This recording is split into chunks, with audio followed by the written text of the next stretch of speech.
प्रभु यीशु मसीह के प्यारे नाम में आप सबको जय मसीह की। फिर एक बार प्रभु ने हमें मौका दिया कि आज के दिन की शुरुआत भी हम परमेश्वर के वचन पे मनन करके करें। परमेश्वर भला है, प्रभु ने हमें अद्भुत मौके दिए हैं और ख़ास करके ये 40 दिनों के उपवास का मौका जिसमें हम निरंतर बढ़ते जा रहे हैं। और बहुत अच्छी बात यह है कि हर दिन हम परमेश्वर के वचन से मनन कर सकते हैं, हर दिन हम प्रभु में जड़ पकड़ सकते हैं। और इन दिनों में जैसा समय चल रहा है, बहुत ज़रूरी है हर विश्वासी के लिए कि आप वचन को, मसीह विश्वास को, परमेश्वर के वचन में जो सिद्धांत हैं उनको अच्छे से समझ जाएं, क्योंकि अंतिम दिन बहुत निकट हैं। उन दिनों में बहुत सारी भरमाने वाली बातें होंगी, छल की बातें होंगी।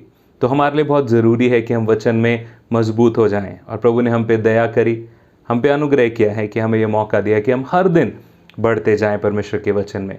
आज के मनन के लिए एक बहुत ज़रूरी हिस्सा, एक बहुत ज़रूरी सत्य जिसके बारे में हमने बहुत बात करी है, कहा है, वो शब्द हमने अपने होठों से इस्तेमाल किए हैं, परंतु उसको आज थोड़ा सा और अच्छे से और गहराई से हम समझेंगे। और आज का मनन है, आज का विषय है पवित्र आत्मा। कौन है पवित्र आत्मा?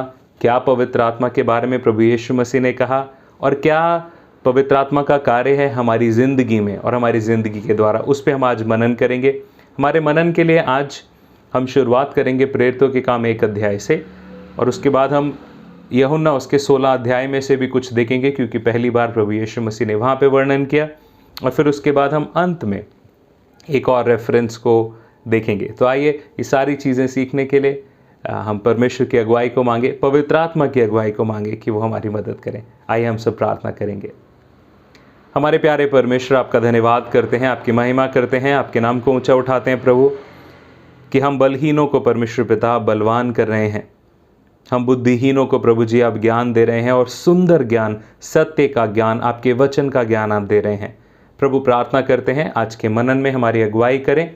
पवित्र आत्मा आप हमें चलाएं, हमें सिखाएं, हमसे बात करें। और ख़ास करके पवित्र आत्मा परमेश्वर, जब हम आज आपके बारे में सीखने जा रहे हैं, प्रार्थना करते हैं प्रभु हमारी मदद करें। पवित्र आत्मा परमेश्वर, मैं आपकी अगुवाई, आपके अभिषेक और आपकी मदद को मांगता हूँ। परमेश्वर मुझे भरें, मुझसे, मेरे द्वारा बात करें प्रभु जी, और आज हम सब आपके बारे में अच्छे से सीखने पाएँ। परमेश्वर पिता हमारी अगुवाई करें। सारी महिमा प्रभु यीशु के नाम को मिले, आमीन।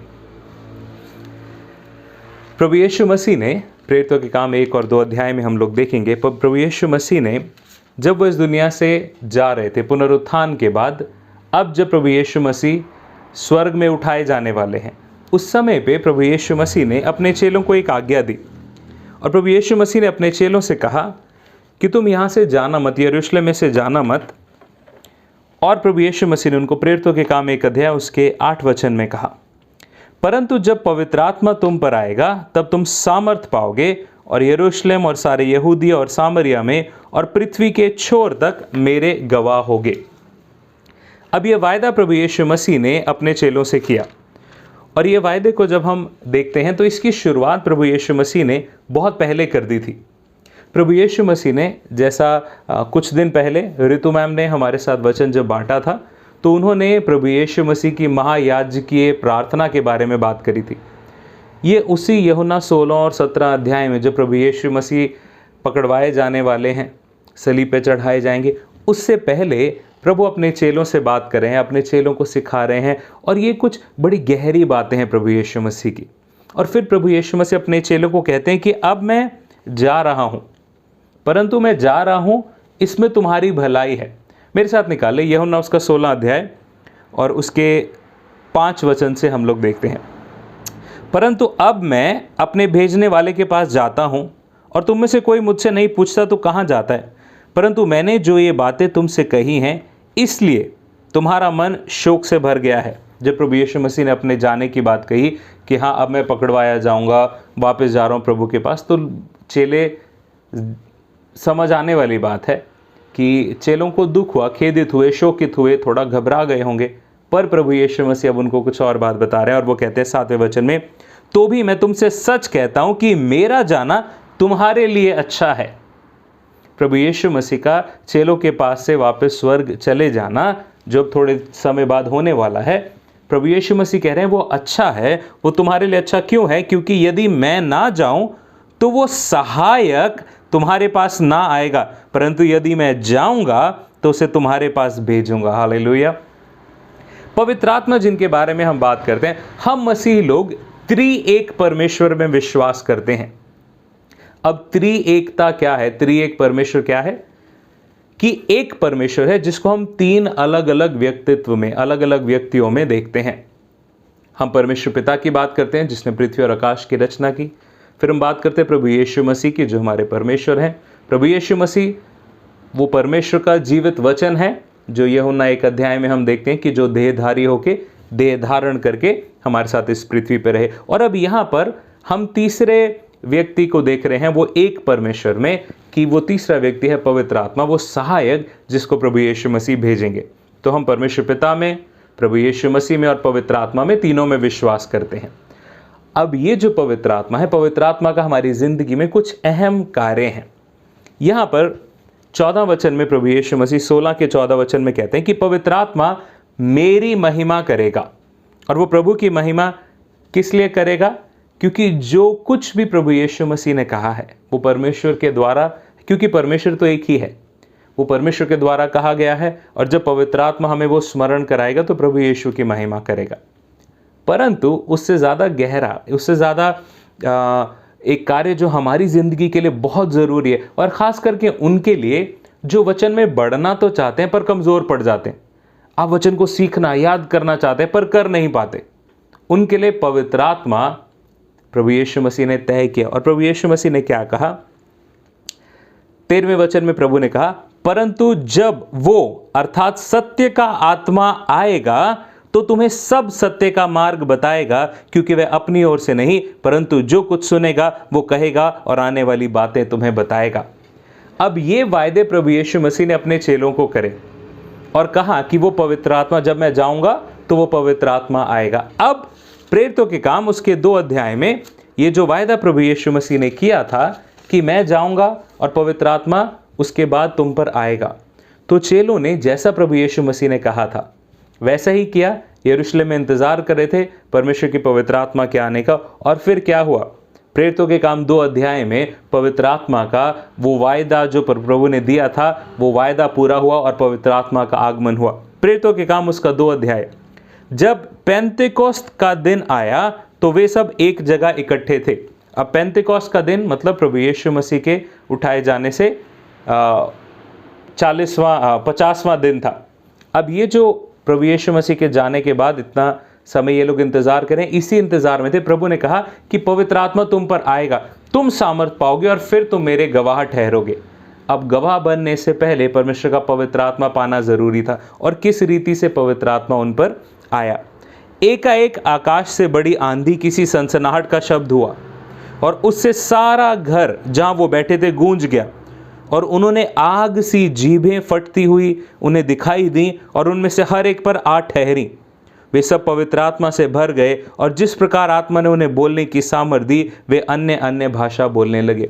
और इसके बाद हम आगे देखते हैं 5 वचन से लेके 11वें वचन तक कि अलग अलग भाषा बोलने वाले लोग उस जगह में इकट्ठे थे, क्योंकि वो फसह का पर्व था, एक बड़ा त्यौहार था उस समय।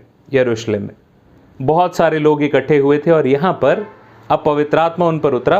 और वो जो भाषा वो खुद बोलते थे उसके अलावा जो भाषा उन्होंने सीखी नहीं थी कभी, वो भाषा प्रभु ने उन पर अभिषेक किया और वो अन्य अन्य भाषा बोलने लगे। और इतने सारे लोग जो वहाँ पर इकट्ठे थे, क्योंकि सब लोग एक साथ बोल रहे हैं तो बहुत शोर हुआ, तो आस पड़ोस के लोग जो वहाँ पर थे वो सब धीरे धीरे करके इकट्ठे होने लगे। और जो अलग अलग इलाकों के लोग थे वो सब परमेश्वर की महिमा वो अन्य भाषा में चेलों के द्वारा सुन रहे थे। परमेश्वर की पवित्र आत्मा के आने का एक बहुत अहम मकसद है। उस मकसद में मैं पहले नहीं हूं, आप पहले नहीं हैं। परमेश्वर की पवित्र आत्मा के आने में सबसे प्रथम जो जरूरी है वो ये है कि हमें गवाह ठहरना है। पवित्र आत्मा सिर्फ आपके मसीह जीवन को बढ़ाने के लिए नहीं है। जाहिर सी बात है, जब पवित्र आत्मा आएगा तो आपकी जिंदगी में अभिषेक होगा। और क्योंकि पतरस ने जब पवित्र आत्मा आया तो इसी 2 अध्याय में 14 वचन से देखते हैं, तब पतरस उन 11 में से खड़ा हुआ और ऊंचे शब्द से कहने लगा, वही पतरस जो डर के, जिसने कहा था कि नहीं नहीं मैं यीशु को नहीं जानता, अब वही पतरस सब लोगों के सामने खड़े होकर प्रचार कर रहा है और उसका प्रचार खत्म हुआ तो 3000 लोगों ने प्रभु को ग्रहण किया। ये पवित्र आत्मा हमें अभिषेक देता है, पर किस बात के लिए अभिषेक देता है? कि हम दूसरों को सुसमाचार सुनाएं। पहला कुरिन्थियों उसके 12 अध्याय में अगर आप मनन कर सकते हैं उस पर अभी, क्योंकि आने वाले दिनों में शायद मैं कभी उस पर बाद में प्रचार करूं, पर पहला कुरिन्थियों 12 अध्याय के अंदर परमेश्वर की पवित्र आत्मा के बहुत सारे वरदान, तोहफे दिए गए हैं। अन्य भाषा में बोलना, भाषा का अनुवाद करना, विश्वास, बहुत सारे, ये 9 वरदान है अलग अलग, बहुत सारी बातें दी गई हैं। पर सबका मकसद क्या है? कि कलीसिया की उन्नति हो। और कलीसिया की उन्नति तब होगी जब हम किसी और को सुसमाचार सुनाएंगे।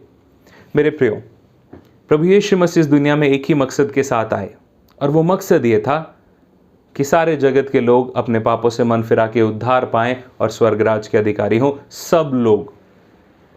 और जब तक सब लोग उद्धार नहीं पालेंगे, परमेश्वर के हृदय को वो खुशी नहीं मिलेगी जो वो चाहता है। इसलिए परमेश्वर ने पवित्र आत्मा को भेजा ताकि प्रभु की सेवा के लिए जो कुछ भी हमें जरूरी है, जो कुछ भी आत्मिक चीजें हमें चाहिए हैं, वो सब हमें मिल जाएं परमेश्वर की पवित्र आत्मा के द्वारा। अब पवित्र आत्मा हम सब के लिए उपलब्ध है। हम मांगे, पवित्र आत्मा हमें अपने अभिषेक से, अपनी सामर्थ से भरेगा, वचन को सिखाएगा, हमें अलग अलग वरदानों के साथ इस्तेमाल करेगा। पर हमारा मकसद एक होना चाहिए कि हम दूसरों को प्रभु यीशु के बारे में बताएं और उनको भी परमेश्वर के स्वर्गराज का अधिकारी बनाएं। अब हमारे पास कोई बहाना नहीं है। हर एक चीज़ जो सेवकाई के लिए ज़रूरी है प्रभु ने दे दी। सिर्फ एक चीज़ की कमी है, हमारे उठने की, तैयार होने की और जाने की। तो आइए हम अपने आप को, हम इस बात को ठान लें कि हम जाएंगे, प्रभु के नाम का सुसमाचार सुनाएंगे और प्रभु की महिमा के लिए पवित्र आत्मा की सहायता और अभिषेक के साथ हम जिएंगे और प्रभु की सेवा को करेंगे। आपका दिन आशीषित हो। प्रभु आपको बहुत हैत से आशीष दे। सबको जय मसीह की।